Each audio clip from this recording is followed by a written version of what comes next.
Dalam birokrasi sudah merasa kebal hukum, merasa menjadi raja kecil. Bang Dhanil, biasanya yang kebal hukum ini mereka-mereka yang berasal dari partai politik atau punya kekuatan politik. Yang punya kekuatan politik kan bukan cuma orang partai politik, ya. Oke. Artinya di luar partai politik juga punya kekuatan politik, Mbak Ken. Oke. Nah, yang dimaksud Pak Prabowo tentu tadi yang disampaikan Prof. Swipe. Tepat sekali menurut saya.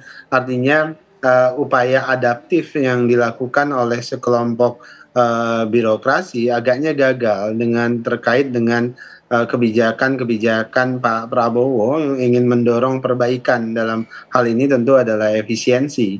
Nah, terkait dengan raja-raja kecil, kemudian merasa kebal hukum, itu kan memang karakteristik status quo, Mbak.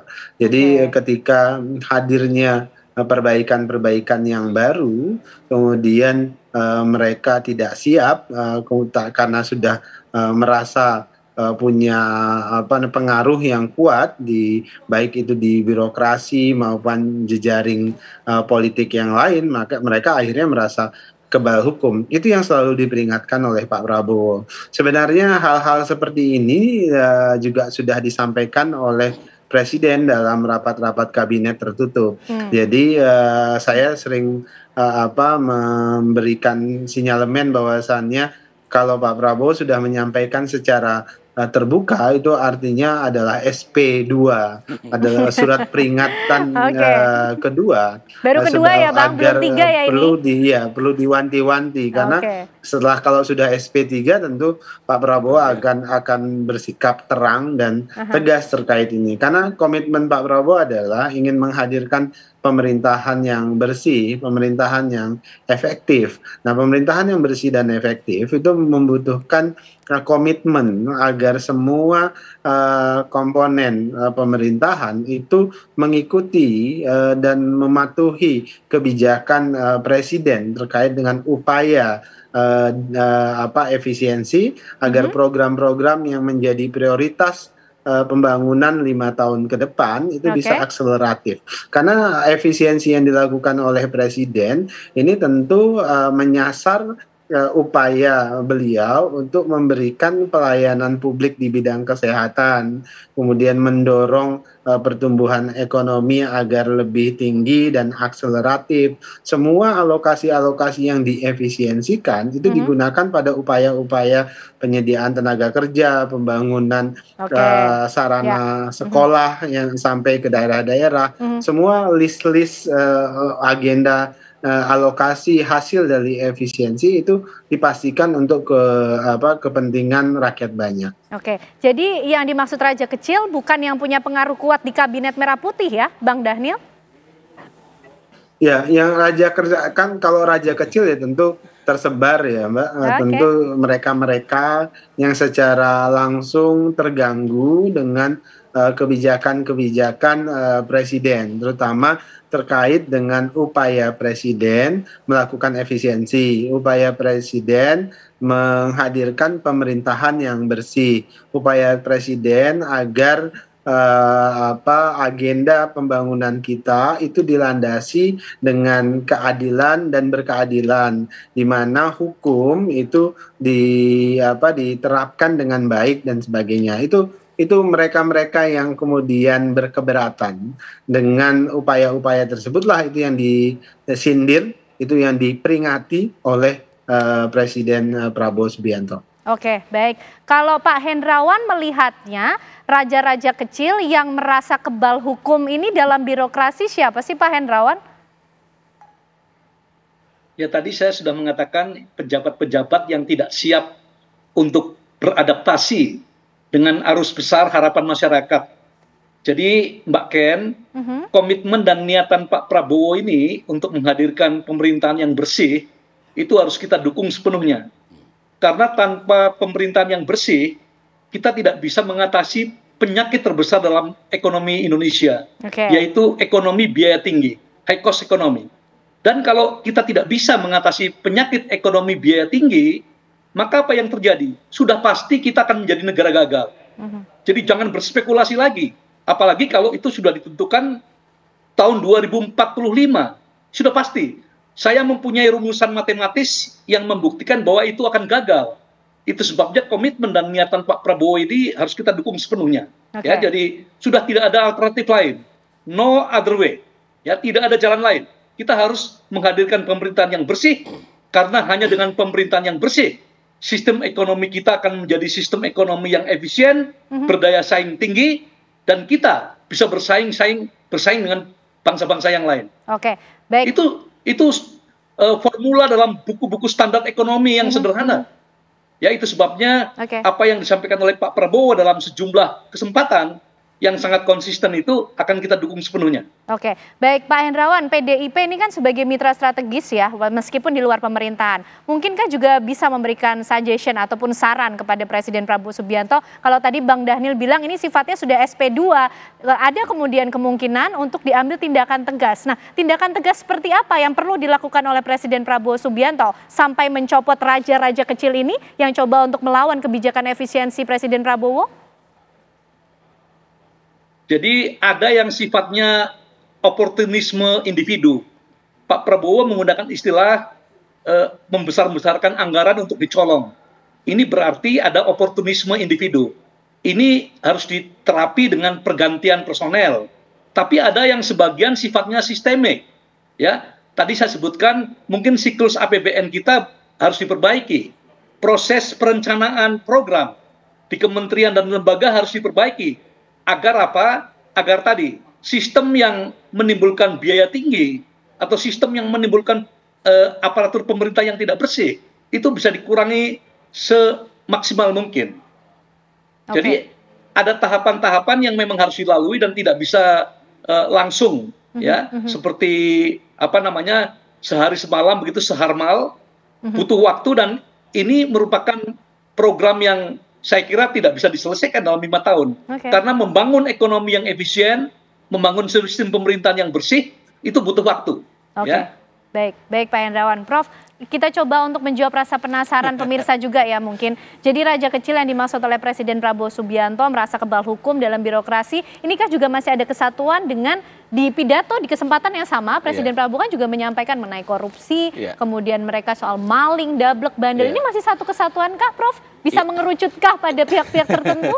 Ya saya kira bisa ya, bisa. Karena kan sebuah sistem itu kan ada oknum-oknum di dalam, ada orang-orang yang bekerja di dalamnya kan gitu ya. Nah, Pak Prabowo melihat bahwa orang-orang yang bekerja di dalam birokrasi ini, dalam hal pemerintahan beliau di Kabinet Merah Putih, kelihatannya ada orang yang masih keluar dari sistem. Jadi kalau kita mengatakan bahwa siapa raja-raja kecil yang ada di situ, ya saya kira mungkin yang ada orang-orang yang di dalam, di mana Pak Prabowo setiap hari bertemu. Ya bisa saja mungkin yang dekat, yang dekat, teman dekatnya, ya teman dekatnya di dalam birokrasi, atau yang membantu misalnya gitu ya. Tentunya Pak Prabowo tiap hari bertemu ya kabinetnya gitu ya. Orang-orang yang ada di sekelilingnya pasti tiap hari berkomunikasi, berdiskusi, ya kan gitu ya. Lalu apa namanya kabinet ini mau arahnya mau kemana nih? Nah itu jadi arahan-arahan Pak Prabowo ini sebenarnya ingin bagaimana Indonesia ini menjadi negara yang bersih. Itu kan sebenarnya inti poin kalau kita lihat beberapa pidato beliau kan gitu ya. Nah untuk memberantas korupsi dan membuat negara kita ini bersih, saya setuju tadi dengan Pak Hendrawan dan Bang Dhanil ya. Untuk melakukan perubahan hari ini kan tidak gampang. Tidak gampang karena sudah panjang sekali prosesnya dalam birokrasi kita. Makanya kalau kita mengatakan bahwa siapa yang kira-kira di sini yang ada raja-raja itu, ya pasti orang-orang yang ada di sekitar setiap hari beliau di rapat kabinet misalnya, ya pasti di situlah ya, mungkin ya, mungkin karena kan punya kekuatan sehingga kebal hukum. Iya, kebal hukum. Nah, yang kebal hukum ini kan sebenarnya mungkin dia lihat bahwa segala sesuatu itu bisa diselesaikan di atas meja. Ya, misalnya udahlah kalau kasus ini terjadi, kalau terjadi penyelewengan misalnya ini bisa kita selesaikan gitu ya. Tapi saya tidak mau seujon apakah ini betul-betul ada di lingkaran kabinetnya atau ya. Tapi yang jelasnya bahwa pasti adalah orang-orang yang berkomunikasi dengan beliau setiap hari, ya kan gitu ya. Sehingga mengatakan bahwa kok Anda dablek ya kan gitu loh. Secara sosiologis bahwa ada hubungan kedekatan dengan beliau dengan orang-orang yang diomongin itu gitu. Baik Bang Dhanil mungkin menanggapi apa yang disampaikan Prof nih, katanya dari orang dekat karena udah sampai dibilang bandel dablek juga loh Bang. Iya, yang jelas saya tidak otoritatif untuk tunjuk hidung ya siapa kira-kira yang dimaksud oleh Pak Prabowo. Yang jelas bagi saya begitu, hal-hal seperti ini sudah disampaikan beliau dalam rapat-rapat kabinet yang kami hadiri begitu, dan Pak Prabowo juga memberikan peringatan yang serius. Nah, itu bagi saya sering jelaskan juga ke teman-teman TV One, itu SP1, kemudian beliau bawa ke ruang publik, itu berarti SP2. Oleh sebab itu, bagi mereka-mereka yang abai atau disobedience, tidak sesuai dengan agenda Presiden Prabowo untuk mendorong Indonesia yang lebih bersih, Indonesia yang lebih maju, itu ya Pak Prabowo bahkan menggunakan kalimat akan disingkirkan. Bahkan yang tidak siap berubah, jangan sampai kemudian yang merubah nanti rakyat, ya kan berulang kali Presiden Prabowo memperingatkan hal-hal tersebut. Bagi kami itu adalah peringatan yang sangat serius yang harus dipatuhi oleh semua yang bekerja di bawah kepemimpinan Presiden Prabowo. Karena memang obsesi Presiden adalah ingin memastikan pelayanan terhadap rakyat kita, terutama anak-anak sekolah, kemudian ibu-ibu hamil, kemudian penyediaan lapangan kerja yang lebih banyak, kemudian pertumbuhan ekonomi yang lebih besar, itu semuanya harus ditompang oleh pemerintahan yang bersih. Tidak ada pemerintahan yang kuat ekonominya apabila birokrasinya korup, bila proses bisnisnya dipenuhi dengan manipulasi dan sebagainya. Oke, kalau Pak Hendrawan menanggapi apa yang disampaikan Prof nih gimana? Peringatannya sudah sangat serius, berarti disampaikan kepada orang-orang di lingkaran dekat Pak Prabowo yang sering berkomunikasi begitu, Pak Hendrawan? Iya, karena pernyataan itu kan dalam berbagai versi yang konsisten ya, disampaikan berulang kali. Jadi saya kira Pak Prabowo sudah melihat ada tirani status quo. Betul. Ada status quo yang susah sekali untuk berubah. Ada zona nyaman yang susah sekali diubah. Itu sebabnya Pak Prabowo mengatakan untuk yang dablek dan bandel, ya, yang sudah berulang-ulang diperingatkan, ya, yang selalu mempraktikkan hal yang sama, ya, terus-menerus terjadi, maka tidak bisa harus dipangkas, ya. Ini saya kira sudah jelas, dan Pak Prabowo saya melihat bacaan bukunya sangat luar biasa. Itu sebabnya beliau sampai pada kesimpulan apa syarat-syarat sebuah negara yang bisa menjadi negara yang maju, menjadi negara yang tangguh, dan semua yang disampaikan adalah itu prakondisi yang harus dipenuhi apabila kita ingin menjadi negara yang maju. Oke, baik Prof. Ini berarti kita akan menunggu lagi atau kita akan melihat SP3 dari Pak Prabowo atau setelah ini sudah langsung ditindak oleh Pak Prabowo? Ya, sebaiknya yang bandel-bandel itu. Sebaiknya secepatnya ya, karena yang kalau bermasalah di lingkaran-lingkaran beliau, ibaratnya begini, beliau itu ingin terbang cepat. Ya, tapi ternyata ada orang yang mengganggu-ganggu landasannya, barangkali begitulah ya. Dan beliau sudah tahu bahwa yang mengganggu landasan saya itu adalah si A, B, C, dan D. Nah, saya kira lebih cepat lebih baik, karena sudah 4 bulan ya, 4 bulan perjalanan pemerintahan, dan saya kira memang tradisi kita di Indonesia, biasanya di 100 hari kerja, itu sudah semakin runcing, persoalan-persoalan yang harus dikerjakan lebih cepat. Tapi ternyata pembantu-pembantu ini kok nggak mau dengar saya. Nah, misalnya begitu ya. Dan perubahan-perubahan yang ingin dilakukan oleh beliau itu memang sangat drastis. Saya setuju dengan Bang Dhanil tadi. Untuk melakukan perubahan di negeri ini itu tidak gampang. Tapi saya rasa Pak Prabowo dengan ikhlas dan tulus mengatakan bahwa saya akan melakukan perubahan. Artinya kalau misalnya ingin melakukan perubahan, maka Anda harus melakukan A, B, C, dan D. Kalau tidak mau ikut dengan saya singkirin. Artinya kalau kita membaca sinyal ini secara sosiologis, ini orang-orang yang ada di sekitar beliau ini masih banyak yang tidak sepaham dengan beliau itu. Masih ada oknum-oknum dan kelompok-kelompok tertentu. Bukan cuma individu, ini yang jadi masalah kalau bawa gerbongnya juga. Ya, ada gerbongnya, kemudian dia mengatakan bahwa kita terbiasa dengan situasi seperti ini, ya perencanaan kita begini, kemudian kita laksanakan kegiatannya begini. Tiba-tiba kok berubah ya. Nah, ini barangkali merasa bahwa udah jalan terus, kita ke kebal hukum. Nah, ini juga semakin marah nih Pak Prabowo kan. Ini kok udah dia ngomongin, bilangnya lagi kebal hukum. Makanya Pak Prabowo mengatakan bahwa di negeri ini tidak ada yang kebal hukum. Artinya Presiden pun juga barangkali, karena beliau punya komitmen yang besar untuk melakukan perubahan dan ingin bersih-bersih di negeri ini. Nah, kalau ingin bersih-bersih di negeri ini, mari kita sama-sama supaya kita aman, tenang. Dan Pak Prabowo selalu mengatakan bahwa saya bekerja itu untuk rakyat. Ya.